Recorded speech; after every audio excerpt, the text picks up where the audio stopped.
Hello everyone, welcome to my channel. My name is Shweta and currently I'm a third year BSc Nursing student in Government Medical College Jalaun. आज की video में हम बात करने वाले हैं सी नेट 2026 की प्रिपरेशन आप कैसे कर सकते हैं. बेसिकली इस पे मैंने एक वीडियो बनाया था अभी लगभग एक मंथ पहले, बट अभी सबसे ज़्यादा जो आप लोग कमेंट कर रहे हो वो यही है कि आपके मार्क्स कितने आए थे, हम कैसे प्रिपरेशन करें या फिर हम कहाँ से पढ़ाई करें. तो वही चीज़ मैं आपको इस वीडियो में एक बार फिर से एक्सप्लेन करने वाली हूँ और मैं कोशिश करूँगी कि मैं पहले से ज़्यादा बेटर तरीके से एक्सप्लेन करूँ. ठीक है, सो हम स्टार्ट कर रहे हैं. तो देखो, सी नेट हो या फिर कोई भी एग्ज़ाम हो, ये मैं आप लोग को काफ़ी बार बोल चुकी हूँ कि आप लोग पहले उस एग्ज़ाम का पैटर्न पता करो कि उस एग्ज़ाम में क्वेश्चन किस तरीके से पूछे जाते हैं, सिलेबस क्या है और आपकी एग्ज़ाम में जो क्वेश्चंस आते हैं, नंबर ऑफ क्वेश्चंस कितने आते हैं, मार्किंग कैसी होती है. तो वही सारी चीज़ें हैं. किसी भी एंट्रेंस एग्ज़ाम की मैं बात करूँ, तो अगर आपको कोई भी एंट्रेंस एग्जाम क्लियर करना है तो आपको ये चीज़ें पता होनी चाहिए. यहाँ पे हम सी नेट की बात कर रहे हैं. तो सी नेट में आपका क्या है कि अभी पैटर्न चेंज हो गया है. अभी आपका पेपर हिंदी और इंग्लिश दोनों मीडियम में आता है, बाइलिंगुअल होता है और इसमें नंबर ऑफ क्वेश्चन 120 रहते हैं, जिसमें आपके 5 सब्जेक्ट होते हैं: physics, chemistry, biology, nursing aptitude और इंग्लिश. और सारे सब्जेक्ट्स के जो नंबर ऑफ क्वेश्चंस रहते हैं वो 24 रहते हैं. और मार्किंग भी आपकी नेगेटिव मार्किंग नहीं है यहाँ पे. तो 120 नंबर का ही पेपर होता है और 120 ही क्वेश्चंस होते हैं. एक क्वेश्चंस के आपको 1 नंबर मिलते हैं. ठीक है, तो ये हो गया आपके पैटर्न का. और दूसरी चीज़ यहाँ पे अगर मैं सिलेबस की बात करूँ तो सिलेबस आपका 12th लेवल का ही पूछा जाता है. इंटरमीडिएट लिखा होता है जिसमें आपका 11th प्लस 12th दोनों मतलब पूछा जाता है. और यहाँ पे है ना, कोई डिफाइंड अलग से सिलेबस नहीं है, इन्होंने बस इंटरमीडिएट बोला है, जिसमें आपका एनसीईआरटी में 11 12 जितना है वो आप मान सकते हो. एंड अभी जो एग्जाम हुआ था मैं उसके अकॉर्डिंग बता रही हूँ. कुछ कुछ टॉपिक्स जो एनसीईआरटी से हटाए गए हैं उनमें से भी क्वेश्चन आए थे यहाँ पे. तो आप लोग मतलब कोई चीज़ स्किप मत करना अगर आप प्रिपरेशन कर रहे हो तो. सारी चीज़ों को ध्यान में रख के चलो, क्योंकि यहाँ पे कोई भी चीज़ आपको 1 नंबर दिला सकती है. ठीक है, तो अब आप ये पूछो कि हम प्रिपरेशन कैसे करेंगे. एंड देखो, सबसे पहले आप लोग ये बहुत ज़्यादा पूछते हो कि आपके नंबर कितने आए थे, आपकी रैंक कितनी थी. तो इसके लिए पहले तो मैंने एक वीडियो बना रखा है, पूरा आप चेक करोगे चैनल पे तो आपको मिल जाएगा. ठीक है, और उसका टाइटल भी यही था कि मेरे मार्क्स कितने आए थे, ताकि आप लोग बार-बार पूछते हो तो आप लोग कन्फ्यूज़ ना हो. दूसरी चीज़ ये है कि मेरे मार्क्स जितने आए थे, मेरे नंबर जितने आए थे, उस टाइम पे पेपर का पैटर्न भी अलग था, नंबर ऑफ क्वेश्चंस भी अलग थे और मेरा जो होना था हो चुका. ठीक है, अभी मैं थर्ड ईयर में हूँ तो मेरे अकॉर्डिंग आपके ना ही अगर मार्क्स आएँगे तो आपको सिलेक्शन मिलेगा, ना ही आपकी उतनी रैंक आएगी तो भी यहाँ पे सिलेक्शन थोड़ा मुश्किल है. तो इस वजह से आप अपने पे फ़ोकस करो. आपको यहाँ पे एक सीट लेनी है तो आप उस पे फ़ोकस करो. आप ये मत सोचो कि इतने नंबर आ जाएँगे तो फिर मेरा सिलेक्शन हो जाएगा. हो सकता है कि जब इस बार पेपर हो तो उसमें भी कुछ चेंज आ जाए, क्योंकि स्टार्टिंग से जब से सी नेट शुरू हुआ है इसमें कुछ ना कुछ वो लोग हर साल चेंज कर दे रहे हैं. जैसे कि स्टार्टिंग में 2 साल जब हुआ था तो पेपर केवल इंग्लिश में आ रहा था, उसके बाद पेपर हिंदी में भी आने लगा, उसके बाद उन्होंने नंबर ऑफ क्वेश्चंस कम कर दिए. तो आप इस चीज़ पे डिपेंड मत रहो कि हम इतने नंबर लाएँगे तो हमारा सिलेक्शन हो जाएगा. आप बस ये सोचो कि हम अच्छे से पढ़ेंगे और पेपर पूरा अच्छे से अटेम्प्ट करेंगे. उसके बाद जितने मार्क्स आएँगे, जो भी नंबर आएगा, वो तो अलग बात है, बट आप अपनी तरफ से अपना पूरा 100% देने का कोशिश करो. ठीक है? अब देखो, आप लोग बहुत ज़्यादा कन्फ्यूज़ रहते हो कि हम लोग पढ़ें कहाँ से? तो देखो, बुक की बात ये है कि मैं आपको पहले भी बोली थी कि जो बुक आपको मिलेगी कंप्लीट गाइड, ऐसा कोई बुक है नहीं। अभी तक अच्छी कोई भी बुक नहीं मिलेगी आपको। जो बुक्स मिलेंगी जिसमें आपको केवल एमसीक्यू मिलेंगे, वो भी अगर आप एग्ज़ाम टाइम पे लोगे, यानी कि 1-2 महीने पहले एग्ज़ाम से लोगे, तो उस टाइम पे आप अच्छे से मतलब उसको लगा पाओगे, क्वेश्चन्स वगैरह अच्छे से सॉल्व कर पाओगे, क्योंकि तब आपका अच्छे से पूरा सिलेबस भी कवर हो चुका होगा। तो अभी से बुक लेने का मेरे हिसाब से कोई फ़ायदा नहीं है, बट अगर आप लेना चाहो, आप सोच रहे हो कि हम अभी से उसको मतलब एमसीक्यूज़ वगैरह सॉल्व करते चलेंगे, तो आप ले सकते हो. बाकी एग्ज़ाम टाइम पे आपको एक अपडेटेड बुक मिल जाएगी. अभी जो लेटेस्ट एडिशन आएगा एग्ज़ाम टाइम पे ही वो आता है, तो वो आपको तभी मिल जाएगा, जिसमें आपको प्रीवियस ईयर क्वेश्चन भी मिल जाएँगे, यानी कि जो 2024 के रहेंगे. तो मैं आपको सजेस्ट करूँगी कि आप तभी बुक लेना जो एग्ज़ाम टाइम पे, उस टाइम पे आपको और ज़्यादा बेस्ट बुक मिल जाएँगी अलग-अलग पब्लिकेशंस की, जो कि अभी प्रीवियस ईयर वाली ही आपको मिलेंगी, जो ओल्ड एडिशन रहेगा. तो इसलिए आप अगर एग्ज़ाम टाइम पे बुक लेंगे तो वो आपको ज़्यादा बेनिफिशियल रहेगी. अब हम बात कर रहे हैं फिजिक्स और केमिस्ट्री की.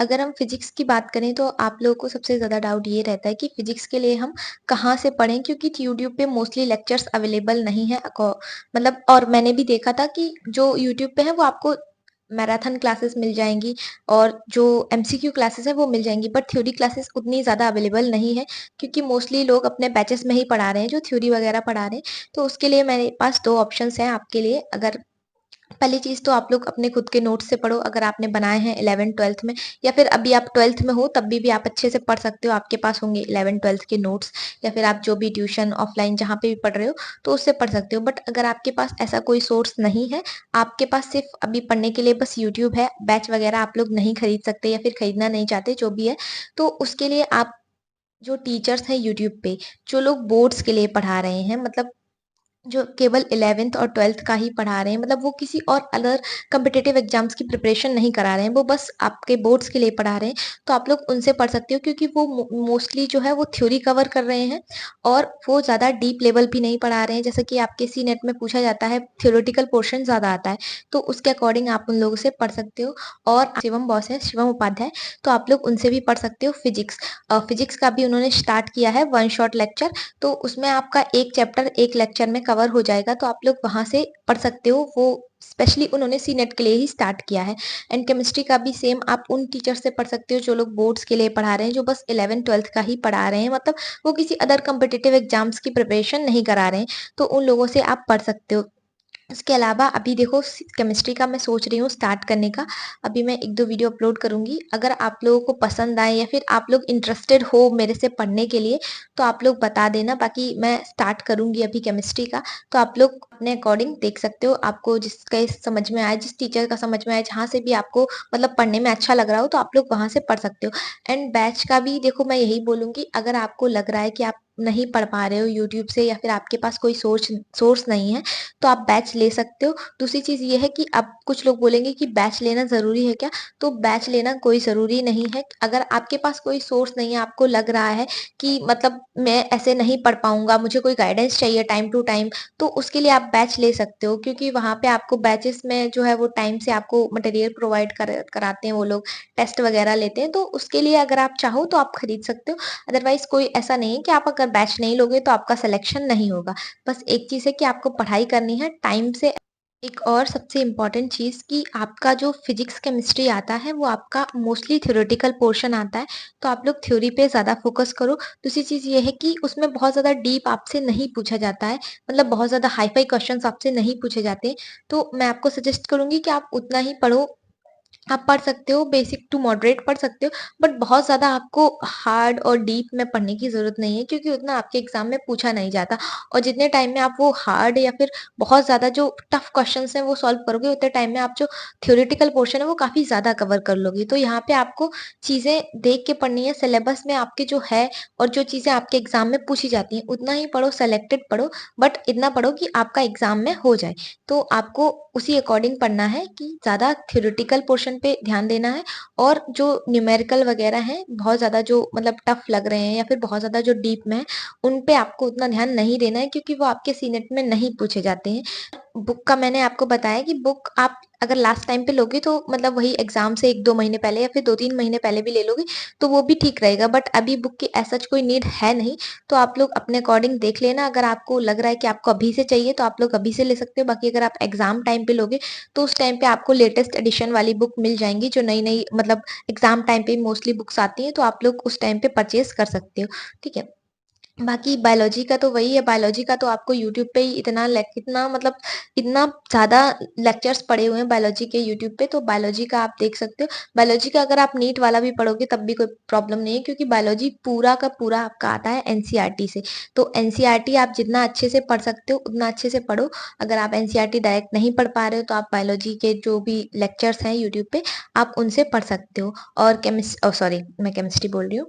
आपका जो नर्सिंग एप्टीट्यूड है वो आपको पढ़ना है यूट्यूब से ही, नर्सिंग एप्टीट्यूड। अगर आप कोई बुक है आपके पास नर्सिंग एप्टीट्यूड के लिए तो ठीक है, अगर नहीं है तो कोई मतलब बहुत नेसेसरी नहीं है उसको परचेज करना। अगर आप लोग अच्छे से यूट्यूब से 1-2 वीडियो देखते हो दिन में और उसी के जो चीज़ें आपको नहीं आती हैं उनके आप नोट्स बनाते हो, तो आपका बायोलॉजी सॉरी नर्सिंग एप्टीट्यूड का तब तक काफ़ी ज़्यादा पोर्शन कवर हो जाएगा जब तक आपका एग्ज़ाम आएगा और रिवाइज़ भी हो जाएगा।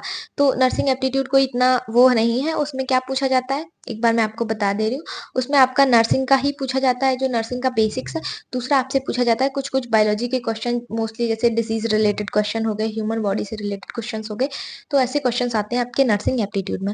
उसके अलावा बचा है आपका इंग्लिश, तो इंग्लिश आपका 11th और 12th का ही आता है, जिसमें आपका वोकैब्युलरी हो गया और जो जनरल इंग्लिश ग्रामर है, वो आपसे पूछा जाता है, जैसे कि आर्टिकल्स हो गया, नाउन, प्रोनाउन, उसके अलावा आपके जो एक्टिव पैसिव हैं, पैसेज भी आता है उसमें, और यही आता है, वोकैब्युलरी का मोस्टली पोर्शन आता है।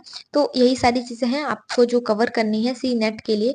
बाकी अगर आपको कोई भी चीज़ नहीं समझ में आई है जो मैंने इस वीडियो में एक्सप्लेन करी है, तो आप लोग कमेंट बॉक्स में पूछ सकते हो, और आप लोग केमिस्ट्री का भी बता सकते हो कि आप लोग मतलब मैं स्टार्ट करूँ या नहीं करूँ। सो आज की वीडियो के लिए इतना ही है, और हाँ, जो मैं स्टडी मटेरियल कुछ-कुछ जो मैं भेजती रहती हूँ टेलीग्राम पे, तो उसके लिए अगर आप चाहो तो आप टेलीग्राम चैनल जॉइन कर सकते हो, उसकी लिंक मिल जाएगी आपको डिस्क्रिप्शन में। सो आज की वीडियो के लिए इतना ही है, मिलते हैं नेक्स्ट वीडियो में। Bye bye.